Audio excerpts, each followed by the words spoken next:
Good morning dear students, welcome. स्वागत है आपका हमारे इस YouTube प्लेटफॉर्म पर, और जहां पर हम अभी चर्चा कर रहे हैं क्लास 12 का जो पोइम सेक्शन है।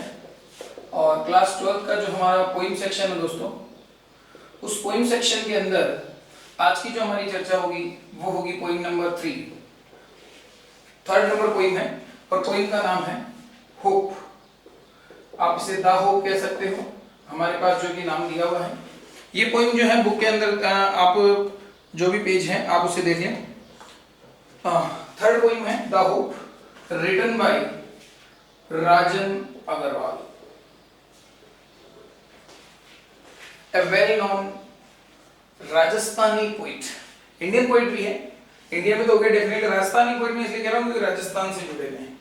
बहुत अच्छा कह सकते हो कि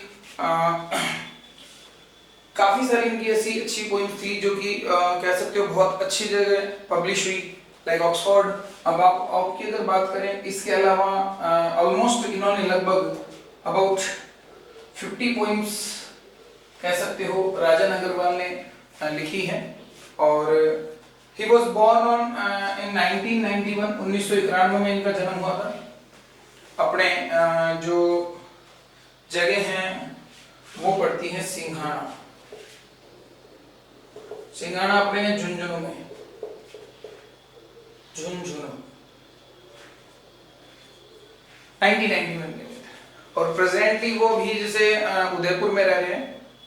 तो ये चीजें थी राजन अग्रवाल के बारे में, कुछ उनके व्यक्तिगत जीवन से जुड़ी। और हमारी जो पोइम है वो होगी आज की poem number 3, the hope.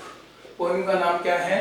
The hope, written by Rajan Agarwal. चलिए तो स्टार्ट करते हैं हमारा ये सेक्शन, पोइम नंबर 3। चलिए आज की क्लास शुरू करने से पहले दोस्तों कुछ छोटी सी बातें हैं जो मैं आपको बता देता हूं। कुछ बच्चों ने मुझे निजी तौर पर व्हाट्सएप पे पूछा था कि सर एक्सप्लेनेशन क्यों नहीं करवा रहे। आपने देखा होगा कि क्लास 10 के सिलेबस के अंदर हमारे पास कोई भी जब स्टांजा दिया हुआ होता था तो स्टांजा के नीचे हम उसका रेफरेंस, उसका एक्सप्लेनेशन और प्लस हम कई बार साथ में, sorry to disturb, critical notes ये लिखते थे। 1 सेकेंड।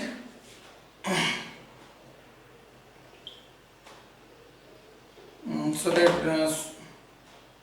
चलिए दोस्तों अब ठीक है। आज थोड़ा सा फोन को साइलेंट करना भूल गए थे।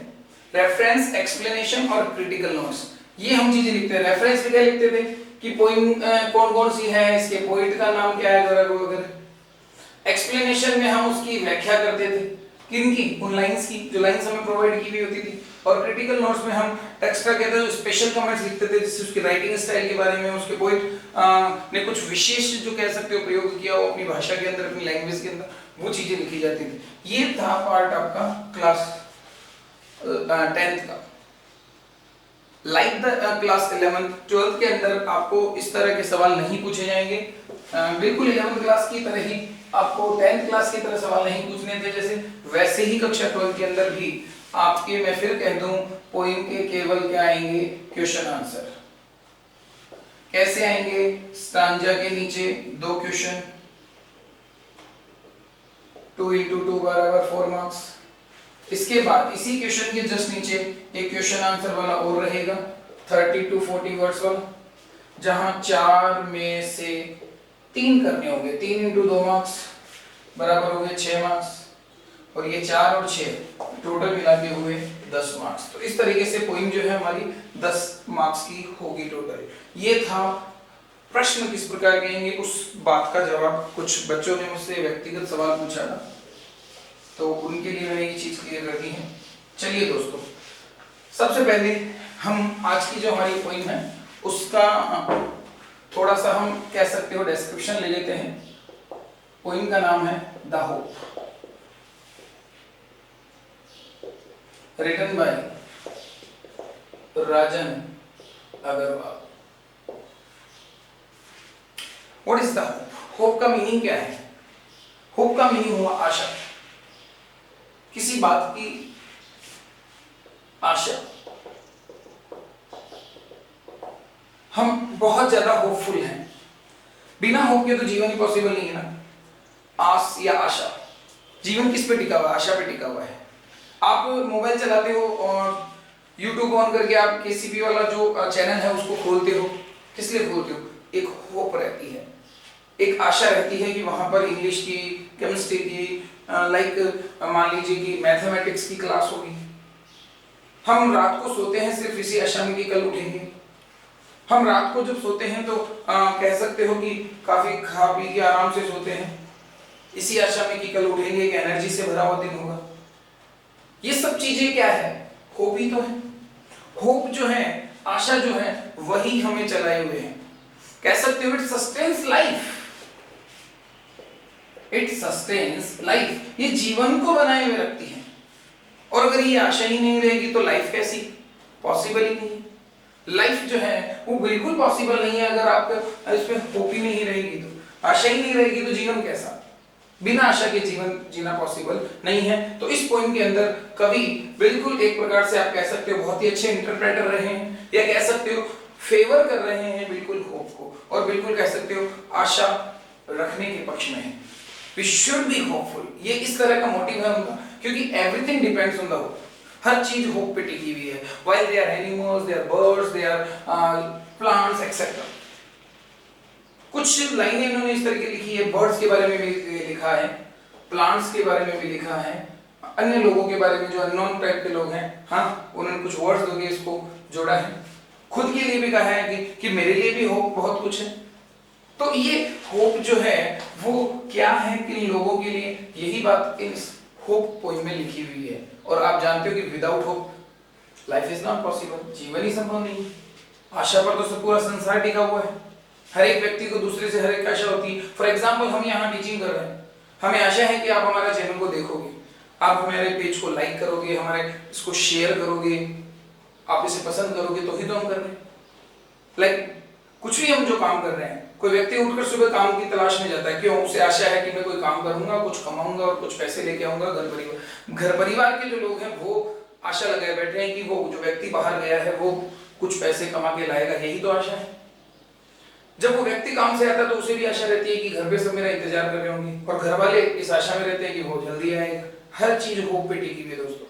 तो इसी पोइम को हम थोड़ा सा अब इस क्लास में पढ़ने जा रहे हैं। मैं इस पोइम के कुछ स्टांजा, क्योंकि थोड़ी सी बड़ी पोइम है, तो मैं इस पोइम को दो पार्ट्स में समझाऊंगा आपको। तो 2-3 पैराग्राफ आज समझ लेते हैं, बाकी जो शेष पार्ट रहेगा वो हम नेक्स्ट क्लास के अंदर लेंगे। ठीक है दोस्तों? तो अभी फिलहाल मैं आपका ये काम कर देता हूँ। स्टांजा नंबर 1 से शुरू करते हैं हम। तो दोस्तों आप लोगों के सामने ये जो पोइम है उसका फर्स्ट स्टांजा मैंने आपके बोर्ड पे लिख दिया है, अब आगे की जो स्टांजा है कंटिन्यू चलेंगे। फर्स्ट स्टांजा हमने लिखा है, बिल्कुल 4 लाइंस का आपका सिंपल सा स्टांजा है, जिसके अंदर आप देख पा रहे हैं बिल्कुल सरल भाषा के अंदर कवि ने होप का वर्णन किया है। होप पोइम किसके द्वारा लिखी गई है? फिर से राजन अग्रवाल।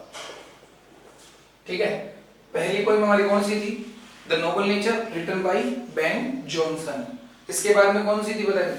ए बॉयज सॉन्ग थी ना, उसमें कौन थे राइटर? W.W. गिब्सन। और ये हमारी third poem the hope, Rajan Agarwal.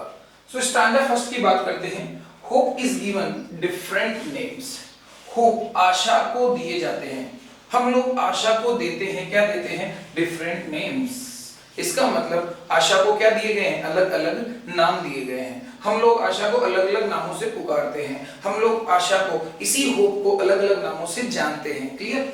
सम, कुछ लोग, सम पीपल, सम, है ना, कुछ लोग कॉल इट, इसे पुकारते हैं एक्सपेक्टेशन के नाम से। मैं थोड़ा गोला लगा देता हूं, इसका नाम भी आशा ही है।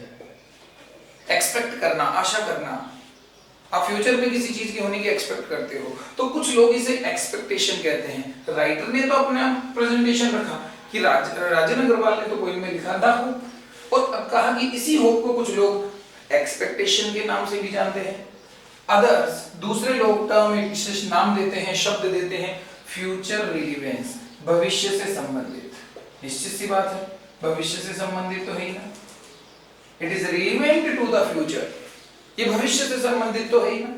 यानी कि भविष्य से संबंधित कैसे? क्योंकि आशा किस बात की होती है? इसी बात की कि भविष्य में कुछ होने वाला है। अदर थिंक, सम अदर, कुछ लोग ऐसे भी हैं दूसरे जो थिंक सोचते हैं कि अ मेजर ऑफ बेनिफिक्शन। बेनिफिक्शन जो वर्ड है इसमें आपको एक वर्ड मिल रहा होगा ना, बेनिफिशियरी,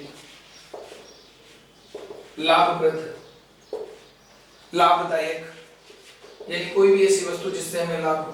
तो एक प्रकार का लाभदायक चीज है ये। कैसे है? क्योंकि यही तो हमें आशा है जो जीवन को टिकाए हुए, यही तो वो चीज है जो हमें आगे बढ़ने के लिए प्रेरित करती है, यही आशा है जो जीवन जीने के लिए हमें उकसाती है। तो इसी प्रकार से हमारे लिए बेनिफिशियरी हुई है नहीं, हम बेनिफिशियल हुए नहीं हुए, हम लाभ प्राप्त कर रहे हैं नहीं कर रहे हैं। तो अगर मैं इस छोटे से स्टांजे से पूछूं कि अगर कि तुम बताओ कि कौन सा प्रश्न इसमें से पूछा जा सकता है, इन 4 लाइनों में से अगर मैं पूछूं तो सिर्फ और सिर्फ ये कह सकते हैं what are the different names of the hope. What are the different names of the hope. आशा के अलग अलग नाम क्या हैं? which have been described in these lines। In lines के अंदर देखिए, वैसे तो और भी कई नाम होप के दिए हैं पूरी throughout the poem, you will find a lot of names of the hope, but अगर हम बात करें in these 4 lines what are the different names of the hope, तो होप को डिफरेंट नेम दिए गए हैं। पहला है एक्सपेक्टेशन, फर्स्ट नेम ये हुआ। सेकंड नेम की बात करें तो इसको फ्यूचर से रिलेटेड बताया गया है, तो दैट इज फ्यूचर रिलेवेंस। और third one is a measure of benefaction। So how many names are there? Only 3 that have been described in these 4 lines। 4 लाइनों में कितने नाम हैं? 3 नाम हैं। पहली लाइन में तो यही बोला है कि होप को डिफरेंट नेम दिए गए, कुछ लोग इसे आशा के एक्सपेक्टेशन कहते हैं, कुछ फ्यूचर रिलेवेंस कहते हैं, जबकि कुछ लोग ऐसे हैं जो ये मानते हैं, ये सोचते हैं कि फ्यूचर ऑफ बेनिफिक्शन है। So these are the 3 names which have been described in the stanza number 1st। We may say on the first 4 lines। शुरुआती 4 लाइन के अंदर पोइट ने अपने पोइम के अंदर होप नाम के इस वर्ड को लिए 3 वर्ड्स और काम में लिए हैं। ये अकॉर्डिंग टू द पोइट है या अकॉर्डिंग टू अदर पीपल है? निश्चित रूप से according to the other people, क्योंकि यहाँ कहा है some people call it expectation, जबकि अदर पीपल इसे फ्यूचर रिलेवेंस, और कुछ सम अदर भी हैं जो सोचते हैं कि ये मेजर ऑफ बेनिफिक्शन है। It means it is not according to the poet, it is according to the people who are just around the poet. That's the Hindi meaning of these 4 lines. Let's move on the second stanza. बढ़ते हैं हम अपने second stanza की तरफ। चलिए दोस्तों, बहुत ही सरल पोइम है, बहुत ही इजी, कोई दिक्कत नहीं होने वाली तुम्हें इसको समझने में भी। तो अलग अलग नाम क्या दिए गए हैं, किस लाइन का क्या मीनिंग है, कैसे है, अगर वो भी नहीं समझ में आ रहा तो कोई दिक्कत नहीं है, हमें प्रश्न आना चाहिए। 4 लाइन में से एक ही प्रश्न, होप के नाम अलग अलग क्या है, इन 4 लाइनों के अंदर यही लाइन, बात खत्म, दैट्स ऑल। इसके अलावा कभी नहीं पूछेंगे कि इन 4 लाइनों की एक्सप्लेनेशन करके दो, कभी नहीं पूछेंगे कि इन 4 लाइनों की थीम क्या है, नहीं, ये चीजें कभी नहीं पूछेंगे, थीम पूछी जाती है पोएम से। चलिए दोस्तों, बात करते हैं स्टैंजा नंबर 2 की। अगली 4 लाइनों की बात करते हैं और अगली 4 लाइनें देख लेते हैं बुक के अंदर क्या है। पहली लाइन में कवि ने कहा है, to me hope is the creation of sound. To me hope is the creation of soul. Soul का मतलब होता है आत्मा।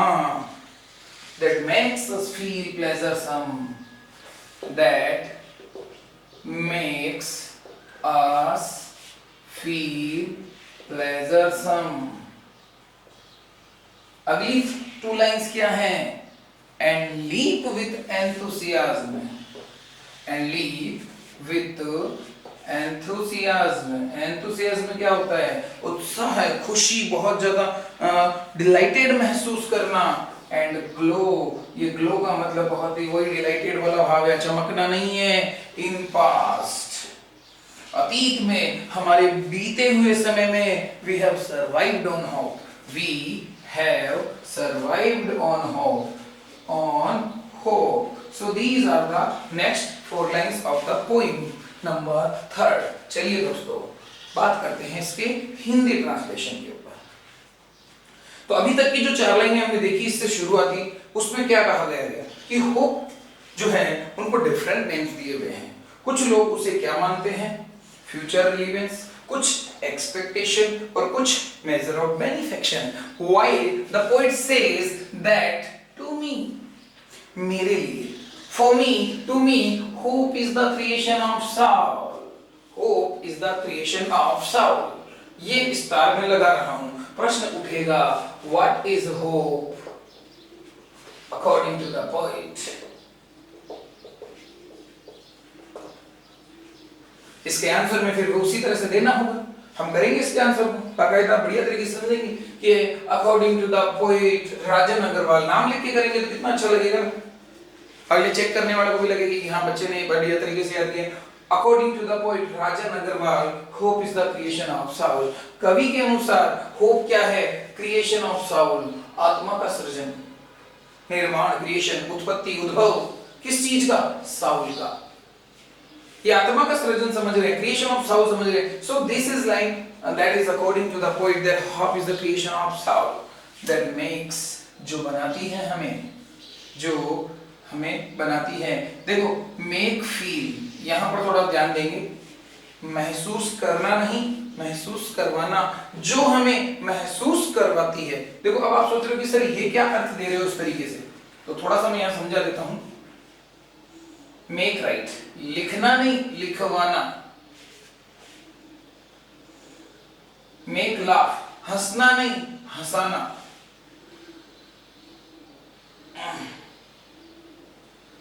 क्या कुछ भी कर लो, गाना नहीं, गवाना, मतलब मजबूर किया गया ऐसा करने के लिए, या इस तरह की सीन क्रिएट किया गया जिससे वो व्यक्ति करे। तो मेक फील, महसूस करवाना, जो चीज मेरे लिए क्रिएशन ऑफ साउल है, जो हमें महसूस करवाती है प्लेजर सम, बहुत ही खुशी पूर्वक या खुश, आप इसे खुश भी कह सकते हो। प्लेजर सम बहुत ही प्रसन्नता वाली फीलिंग है, जो हमें प्रसन्नता महसूस करवाती है, जो बहुत ही ज्यादा हमें खुशी महसूस करवाती है। It means we feel delighted just because of hope. हम अपने आप को तरोताजा महसूस करते हैं, खुश महसूस करते हैं, हम हैप्पी रहते हैं, दिन भर बहुत अच्छे तरीके से जीवन जीते हैं। किस लिए? सिर्फ होप के लिए। हम इतनी पढ़ाई कर रहे हैं, क्यों कर रहे हैं? आगे जाके होप है कि बढ़िया हमें एजुकेशन ले लेंगे तो बढ़िया नौकरी मिलेगी, बढ़िया काम धंधा मिलेगा, साथ बढ़िया पैसा कमाएंगे और बढ़िया हमारे पास सब कुछ साधन होगा, अच्छा मकान बनाएंगे, अच्छी गाड़ी खरीदेंगे। पता नहीं वो इच्छाएं पूरी होगी या नहीं होगी, मगर होप हमें खींच रही है उस ओर कि लेट्स ट्राई, कोशिश तो करो, क्या पता सफल हो ही जाओ। और कोशिश करने वालों को ही क्या होता है? सफलता अर्जित होती है। तो यही वो होप है जो हमें खुशी महसूस करवाती है, जो हमें डिलाइटेड महसूस करवाती है। एंड लीप, और उसी समय हम लीप करने लगते हैं। देखो लीप का मतलब एक प्रकार से जंप करना ही है, उछलना। हम उछल पड़ते हैं, हाँ, हम कूदने लगते हैं विद एंथुसियाज्म के साथ, बड़े ही उत्साह के साथ, ग्लो, बहुत ही खुशी के साथ। देखो वैसे ग्लो का मतलब होता है चमकना, जैसे फेयर एंड ग्लो है ना, साफ और चमकता हुआ, जो हमें उत्साह और खुशी के साथ उछलने को मजबूर करती है। और इन पास्ट, अतीत में, बीते हुए समय में वी हैव सर्वाइव्ड, हम जीवित रह पाए हैं, हम बच पाए हैं। सर्वाइव करना, जीवित रहना, है ना, हम जीवित रह पाए हैं ऑन होप। यानी भूतकाल से लेकर अभी तक हम आए, किस कारण से? होप के कारण। और वर्तमान में काम कर रहे हैं, किस लिए? भविष्य में जाने के लिए। ये क्या है? होप। तो कवि खुद कह रहा है कि हम अतीत से भी यहाँ आए हैं, किस कारण से? होप के। सो इसमें एक प्रश्न और उठता है, what is the importance of the hope according to the poet? कवि के अनुसार, according to the poet, कवि के अनुसार होप का क्या महत्वता है? होप तो पहले तो यही लाइन लिख देंगे कि कवि के अनुसार, कवि राजन अग्रवाल के अनुसार होप क्या है? क्रिएशन ऑफ साउल है, जो हमें खुशी महसूस कराती है। यही हमें उछलने कूदने और खुशी के साथ जीवन जीने का क्या एक आनंद दिलवाती है। ये सब चीजें हम इसमें लिखेंगे, वो हमारा आंसर प्रिपेयर हो जाएगा। अब आप सोच रहे होंगे कि सर आंसर प्रिपेयर हो जाएगा, मगर करवाओ तो सही। तो मैंने कहा ना, पहले पोएम का हिंदी अर्थ करेंगे, उसके बाद आगे बढ़ेंगे। Is it clear? Now move on. चलिए, क्लियर है ये लाइनें? बहुत अच्छी, सिंपल, सरल भाषा के अंदर ये पोएम लिखी गई है, और आई डोंट थिंक कि आपको किसी प्रकार की इसमें कोई दिक्कत आएगी। एक बार आगे की लाइन देख लेते हैं, इसमें क्या क्या है। 1 second, let me check. Hope trees. चलिए इसका एक स्टांजा और कर लेते हैं दोस्तों, 3 स्टांजास हम करेंगे इसकी क्लियर, क्योंकि 5-6 स्टांजा हो रहे हैं तो ज्यादा लंबी क्लास बिल्कुल नहीं चलानी है। 20-25 मिनट इंग्लिश को देने हैं, वो दे देंगे, कोई दिक्कत नहीं होगी। चलिए बढ़ते हैं हम इसके नेक्स्ट स्टांजा की तरफ, और हमारा स्टांजा नंबर 3 तुम्हारे सबके सामने आ रहा है। Stanza number 3। स्टांजा नंबर 3 क्या कहता है? We surmise of future. We surmise of future. Future नहीं future. Because of hope. Because of hope. चलिए अगली लाइन क्या कहती है दोस्तों? Hope kills negativity inside. Hope kills negativity inside. Negativity inside. अंदर की जो नकारात्मकता है, जीवन हमारा कैसा नकारात्मकताओं से भरा हुआ होना चाहिए या नहीं होना चाहिए? एंड फिल्स अस, हमें भर देती है विथ काम एंड क्वाइट। दोनों वैसे पर्यायवाची शब्द हैं, ध्यान रखना, शांति के लिए यूज किए जाते हैं। Hope makes the bird fly, ये लाइन दोस्तों मैं नहीं ले पाऊंगा। क्यों नहीं ले पाऊंगा? इसकी चौथी लाइन अगले 5 आपके 4th स्टैंजा से मैच करेगी, इसीलिए वहां लिखा हुआ है hope makes the bird fly in search of food for young ones and material to build their homes. ये सारी लाइनें किसके बारे में हैं? बर्ड्स के बारे में। Therefore I will be unable to put the line here. Okay, so फिर भी अगर लिखना चाहें hope makes the bird fly, hope makes the bird fly। अब आप कह रहे हो कि सर आप कवि ने तो कोई भी एक्सपेरिमेंट कर लिया हो, तो इसका फिर क्या करें? ये लाइन अगली लाइन के साथ अटैच की हुई आएगी, अगर आपके एग्जाम में पूछी जाती है तो आपको इस बात को लेकर बिल्कुल टेंशन करने की आवश्यकता नहीं है। ठीक है दोस्तों, तो अभी हम ये लास्ट स्टांजा करेंगे आज का, और फिर अगली क्लास होगी हमारी remaining part of the 3rd poem the hope, written by Rajan Agarwal. चलिए थोड़ा सा पुराना पहला स्टांजा, अलग अलग नाम दिए गए, क्या क्या? Expectation, future relevance, measure of benefaction. Clear? पहला स्टांजा।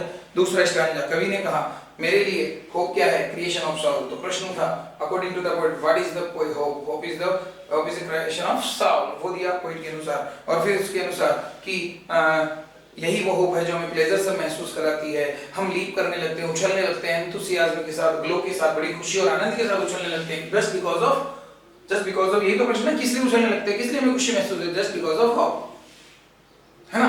और लास्ट जो लाइन थी उसी स्टैंजा की, उसके अंदर ये दिया गया था कि अतीत से हम अभी वर्तमान तक आए हैं, हम अतीत में भी जीवित रह पाए, किस कारण से? Just because of hope. तो होप कोई अभी पैदा नहीं हुई है, होप तो काफी लंबे समय से है, अभी भी है, आगे भी रहेगी, है ना। तो होप पर ही तो पूरी दुनिया टिकी हुई है। आशा रखनी चाहिए, आशा वो भी कैसी? पॉजिटिव, है ना। सरमाइज का अर्थ क्या है? अंदाजा लगाना, अंदेशा लगाना, अंदाजा लगाना, है ना। हम अंदाजा लगाते हैं, ये आपका एक प्रकार से एक्सपेक्टेशन ही करना है, ध्यान रखना। ऑफ फ्यूचर, हम भविष्य का अंदाजा लगाते होता है कि भविष्य का अंदाजा का एग्जांपल देता हूं, जैसे कि मैं कहता हूं कि अभी जैसे लगभग 12 बज रहे हैं दोपहर में, और 12:30 बजे मेरी एक और क्लास होगी, दूसरी जगह कोई क्लास होगी। ये आशा है कि मैं यहाँ से उठकर वहां जाऊंगा और वहां बच्चे मेरा इंतजार कर रहे होंगे, ये उनको भी आशा है कि सर आएंगे और मुझे भी आशा है कि मैं वहां जाऊंगा। तो ये क्या है? हम भविष्य का अंदाजा लगा रहे हैं, किस लिए? बिकॉज ऑफ, के कारण से। देखो बिकॉज की बात की, ऑफ आए तो के कारण से, because of, on account of, due to, इनका एक ही अर्थ है ना, के कारण से। किस कारण से हम अंदाजा लगाते हैं भविष्य का? होप के कारण, आशा के कारण। इट मींस भविष्य के बारे में हम केवल और केवल इसीलिए सोचते हैं क्योंकि हमारे मन में क्या है? आशा है। अगर ये आशा नहीं रहती, अगर हमारे अंदर नेगेटिविटी भरी रहती कि क्या पता कल होगा नहीं होगा, क्या पता बच्चे मिलेंगे नहीं मिलेंगे, क्या पता मैं यहाँ पढ़ाऊंगा तो पैसे मिलेंगे नहीं मिलेंगे, अगर ये नकारात्मकता जीवन में होगी तो क्या हम आगे बढ़ पाएंगे? नहीं। हम कुछ खाना बनाने की ट्राई कर रहे हैं, चाय बनाना शुरू कर दिया हमने, हम सामान उसमें डालते जा रहे हैं, मन में नकारात्मकता है, चाय बेकार बनेगी, कहते हैं ना, सोचते हैं वैसा ही होता है। तो हम भविष्य का अंदाजा लगाते हैं, आगे का सोचते हैं, बिकॉज ऑफ किस कारण से? केवल आशा के कारण से, क्योंकि होप जो है वो किल कर देती है, मार देती है नेगेटिविटी इनसाइड। ये इनसाइड किसके इनसाइड? ह्यूमन के इनसाइड, यानी इंसान के अंदर की जो नकारात्मकता है। इट मींस कि हम कह सकते हैं hope fills us with positivity, it kills negativity. ये सकारात्मकता को बढ़ाती है, नकारात्मकता को मार देती है, और फिल्स अस भर देती है हमें, ये होप हमें भर देती है विद काम एंड क्वाइट, बिल्कुल आप कह सकते हो पूर्ण शांति के साथ। क्योंकि अगर मैं इसका शब्द अर्थ लगाऊं, शाब्दिक अर्थ बिल्कुल काम, शांत, बिल्कुल एक स्थिर कह सकते हो, और ये क्वाइट भी आपका शांति है। तो आप कह सकते हो ये हमें पूर्ण शांति से भर देती है। जीवन में कोई उथल पुथल शेष नहीं रहता। जब नकारात्मकताएं रहती है तो जीवन के अंदर काफी ज्यादा कॉम्प्लेक्सिटी, जटिलताएं रहती है, मगर होप जब रहती है तो हमें सांत्वना देती है कि don't worry about it, it will be better, अच्छा होगा, जो होगा सो अच्छा होगा। ये किसने कहा? ये होप ने कहा, जो हमारे मन में, हृदय में, हार्ट में बैठी हुई है। Hope makes the bird fly. देखो, मेक फ्लाई, पक्षियों को उड़ाती कौन है? होप ही तो उड़ाती है। पक्षियों को भी उड़ान पड़ती है। पक्षियों को विश्वास होता है, एक आशा होती है कि हम जब पंखों को फ्लैप करेंगे, फड़फड़ाएंगे, तो definitely they will help us to fly, वो हमारी मदद करेंगे उड़ने के लिए। अगर वो आपने एक पुरानी जो 10th की जो बुक थी, इससे पहले वाली, अभी तो गोल्डन रेज वाली है ना, और इससे पहले जो बुक थी उसमें एक चैप्टर था फर्स्ट फ्लाइट, पहली उड़ान। सीगल पक्षी की एक कहानी थी, जिसमें सीगल पक्षी को यूं लगा कि जैसे कि मैं एक बड़ी चट्टान पे बैठा हूं, उसके सारे भाई बहन उड़ जाते हैं, छोटा पक्षी होता है वो रह जाता है अकेला, क्योंकि उससे क्या आशा नहीं रहती, मन में विश्वास नहीं रहता कि वो मेरे पंख मदद कर पाएंगे क्या। उसके सारे भाई बहन उड़ जाते हैं, लास्ट में वो खुद भूखा प्यासा वहीं पड़ा रहता है। अंत में वो इतना कमजोर हो जाता है कि उससे उड़ा ही नहीं जाता। उसके पेरेंट्स वहां आते हैं, वो उसे समझाते हैं कि थोड़ा ट्राई कर, वो उसे भूखा मरने देते, क्योंकि परिस्थितियां इंसान को कुछ भी करने के लिए मजबूर कर देती हैं। तो लास्ट में उसके अंदर वो उड़ भी जाता है, उड़ना सीख जाता है आराम से, और पानी में बैठकर वो शिकार करना भी सीख जाता है, सारी चीजें वो सीख जाता है।